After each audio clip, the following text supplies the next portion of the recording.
देखिए, राहुल गांधी को जो सूरत की एक अदालत ने 2 साल की सजा डेफेमेशन या मानहानि के केस में सुनाई थी, उसमें आज गुजरात हाई कोर्ट का फैसला आया है।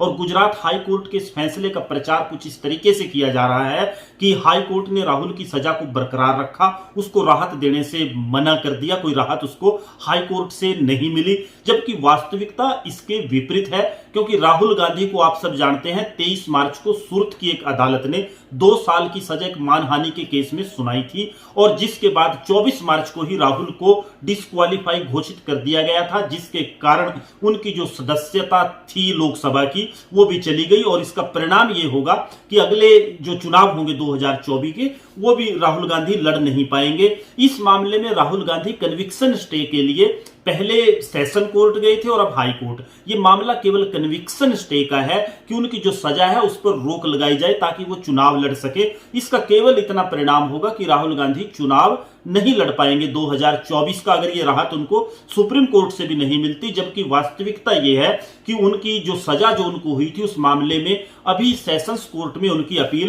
पेंडिंग है। ये मामला था क्या, अगर हम इसकी बात करें तो भारतीय जनता पार्टी के एक नेता हैं पूर्णेश मोदी, उन्होंने ये याचिका मानहानि की राहुल गांधी के खिलाफ दायर की थी, क्योंकि राहुल गांधी ने एक बयान दिया था कि ये जो सभी चोर हैं इनके नाम के पीछे मोदी क्यों है, नीरव मोदी, ललित मोदी और नरेंद्र मोदी। और ये कहा कि अभी ऐसे और न जाने कितने मोदी निकलेंगे, ये भी हम कह नहीं सकते। लेकिन इस मामले में जब याचिका लगाई गई तो इसमें राहुल गांधी को 2 साल की सजा हुई। अब हमारा कहना यह है कि आप इन चीजों की क्रोनोलॉजी समझिए, क्योंकि इस देश के गृह मंत्री कहते हैं कि आप क्रोनोलॉजी समझिए। अगर हम क्रोनोलॉजी ये समझें सीधे तौर पर, राहुल गांधी का ये बयान, उसके बाद याचिका, उसके बाद 2 साल की सजा, और इसका सीधा परिणाम 2 साल की सजा का उनको कोई राहत ना मिलना, यह होगा कि वो 2024 में चुनाव नहीं लड़ पाएंगे।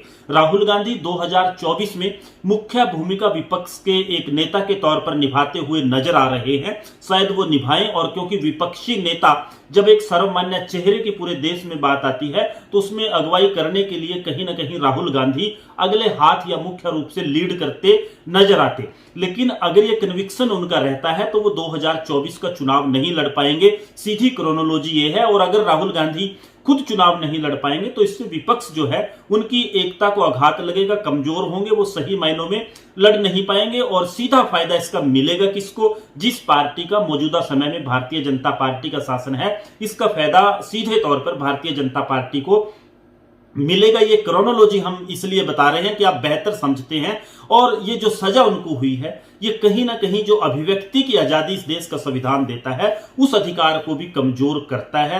न्यायपालिका ने निर्णय लिया है और कैसे, किन परिस्थितियों में लिया है और इसके इंपैक्ट क्या होंगे। और अगर इस पूरे मामले को, जो राहुल गांधी को सजा सुनाई गई, जिस तरीके से इसमें फैसला जल्दी आया और जो हाई कोर्ट से भी उनको राहत इस मामले में नहीं मिली, क्योंकि इसको बड़ा कमजोर मामला डेफेमेशन के केसों को माना जाता है और ज्यादातर इनमें कन्विक्शन होते भी नहीं। लेकिन जो राहुल गांधी के मामले में हुआ, इसको कूटनीति या राजनीतिक तौर पर रणनीति अगर हम कहें, उसका हिस्सा कहें, वो सीधे तौर पर उससे इनकार किया नहीं जा सकता। क्योंकि विपक्षी जो एकता है और विपक्षी जो एकजुटता के माध्यम से सरकार और सत्ता और भारतीय जनता पार्टी का मुकाबला करना चाहते थे, उस पर कहीं ना कहीं इसका कोई फर्क जरूर पड़ेगा, इससे इनकार नहीं किया जा सकता।